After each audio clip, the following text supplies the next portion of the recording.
জয় মা চামুণ্ডা। 13 নৱেম্বৰ 2024 বুধবাৰৰ বিষয়ে আমি ৰাশিফল লৈ আনিছো। আজি হৈছে কাতি মাহৰ শুক্ল পক্ষৰ দ্বাদশী তিথি আৰু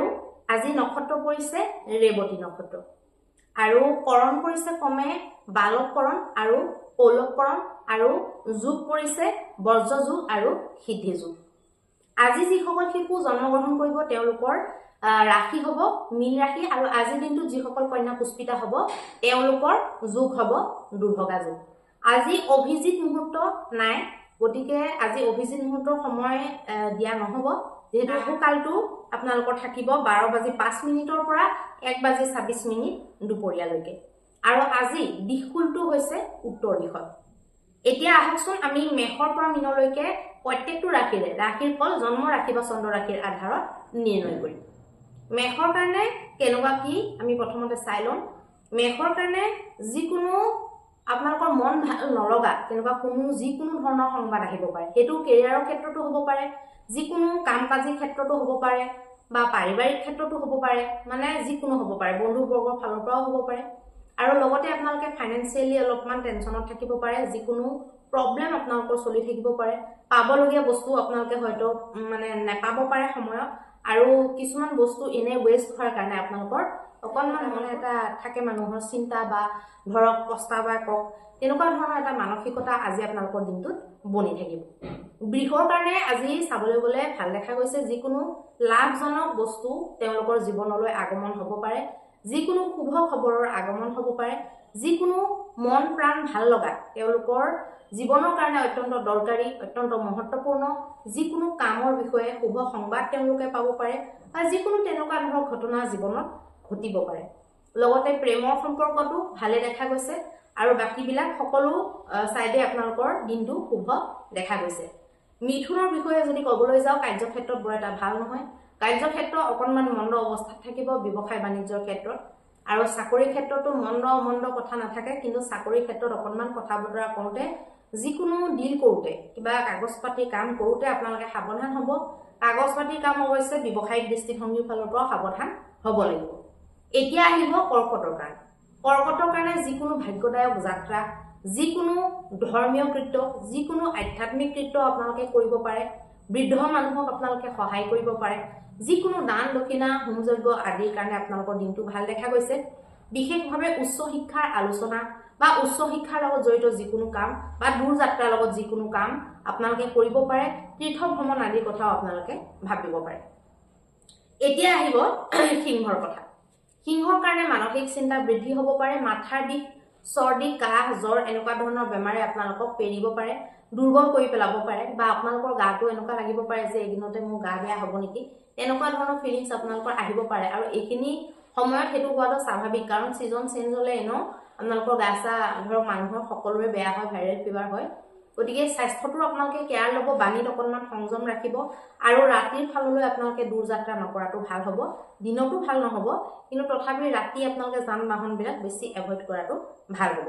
এতিয়া আহিব কন্যাৰ কাৰণে। কন্যাৰ কাৰণে যিকোনো এনেকুৱা কাম য'ত নেকি গ্ৰুপত আপোনালোকে কাম কৰি আছে বা গ্ৰুপত কাম কৰিম বুলি ভাবিছে, তেনেকুৱা ধৰণৰ ডিছকাশ্যনবিলাকৰ কাৰণে, যিকোনো মন্দিৰ আদিৰ দৰ্শন বা যিকোনো শৰাই সঁফুৰা দিয়াৰ কাৰণে, যদি কিবা ধৰক মনত মনোবাঞ্ছিত ফল পোৱাৰ কাৰণে কিবা কৰি থৈছিলে, ফল পূৰণ হৈছে, তাৰ কাৰণে যদি আপোনালোকৰ দান দক্ষিণাখিনি দিব লাগে বা শৰাই সঁফুৰা আগবঢ়াব লাগে, কেনেকুৱা ক্ষেত্ৰতো আপোনালোকে কৰিব পাৰে। লগতে আপোনালোকে যিকোনো মহিলা মানুহক সহায় কৰিব পাৰে, বিধৱা হওক সধৱা হওক, যেনেকুৱা নহওক মহিলা মানুহৰ কাৰণে আপোনালোকে নিজৰ পৰিয়ালৰ বংশ পৰিয়ালৰ মাজতো হ'ব পাৰে, আপোনালোকে সহায় কৰিব পাৰে।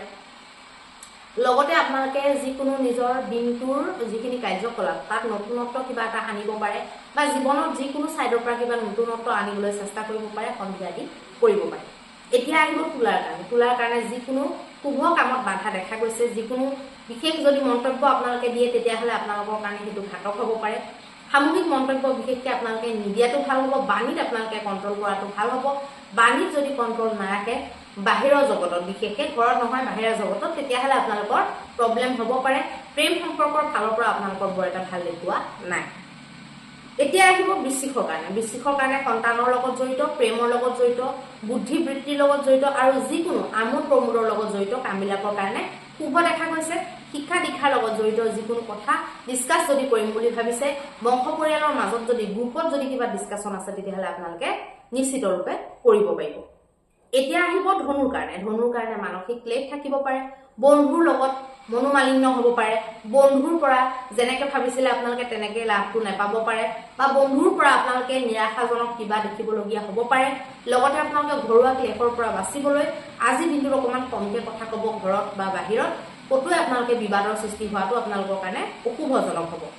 এতিয়া আহিব মকৰৰ কাৰণে যিকোনো যাত্ৰা কৰা যিকোনো দৌৰাদৌৰি কৰা যিকোনো পৰাক্ৰম কৰা এইবিলাকৰ কাৰণে ভাল খেলুৱৈ বিদ্যাৰ্থী বা যিকোনো শাৰীৰিক শ্ৰম কৰা লোকসকলৰ কাৰণে শুভ দেখা গৈছে যাত্ৰা কৰি ব্যৱসায় কৰা লোকসকলৰ কাৰণে গাড়ী মটৰৰ লগত ইন টাইম জড়িত হৈ পেলাই বা কিবা পৰিয়ালৰ লগত জড়িত হৈ পেলাই কাম কৰা সকলৰ কাৰণে শুভ দেখা গৈছে এতিয়া আহিব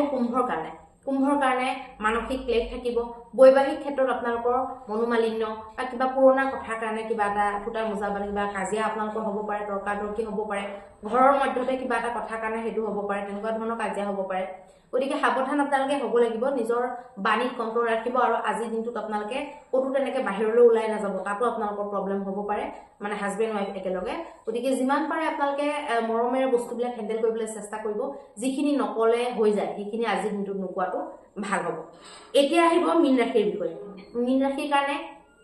মানসিকভাৱে আপোনালোকে নিজকে বহুত বেছি এনাৰ্জেটিক ফিল কৰিব পাৰে খুব এনাৰ্জি লেভেলত আপোনালোকে নিজৰ কামবিলাক সম্পন্ন কৰিবলৈ চেষ্টা কৰিব পাৰে পুৰণা কিবা কৰি থকা কামৰ ক্ষেত্ৰত আপোনালোকে হেতু ভালকে ঠানঠিত কৰি পেলাই আকৌ আগুৱাই নিয়াৰ কথা আপোনালোকে ভাবিব পাৰে যিকোনো ঘৰুৱা কাম বা যিকোনো অফিচিয়েল কাম বা যিকোনো যেনেকুৱা কাম নহওক আপোনালোকে পুৰা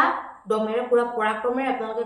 কৰিলে বা কৰিবলৈ যত্ন কৰিলে আপোনালোকৰ সফলতা দেখা গৈছে বা আপোনালোকে নিজৰ স্বাস্থ্যৰ অকণমান কেয়াৰ লোৱাটো ভাল হ'ব কাৰণ বেছি দৌৰাদৌৰি বেছি উৎসাহত মানুহে স্বাস্থ্যৰ কথা পাহৰি যায় গতিকে হেতুত অকণমান যদি গুৰুত্ব আৰোপ কৰে তেতিয়াহলে খুব আপোনালোকৰ কাৰণে ভাল হ'ব এতিয়া আহিব মহা উপায়টোৰ বিষয়ে মহা উপায়ত আপোনালোকে আজি দিনটোত কি কৰিব মহা উপায়ত আপোনালোকে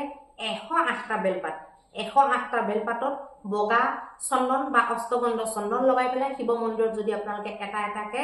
শিৱ বাবাৰ নাম লৈ বা ওম নমঃ শিৱায় কৈ পেলাই আপোনালোকে যদি অৰ্পণ কৰে তেতিয়াহলে অত্যন্ত শুভ ফল লাভ কৰিব পাৰিব লগতে আপোনালোকে এগজি তেল চাকি আৰু এগজি ঘিউ চাকি আৰু পিওৰ আপোনালোকৰ পৰাপক্ষত গোবৰৰ ধূপ জ্বলাব পিওৰ ধূপ চাকি আৰু সেই বেলপাতটো যেনেকৈ মই ক'লো তেনেকৈ দিলে অত্যন্ত শুভ ফল লাভ কৰিব পাৰিব ধন্যবাদ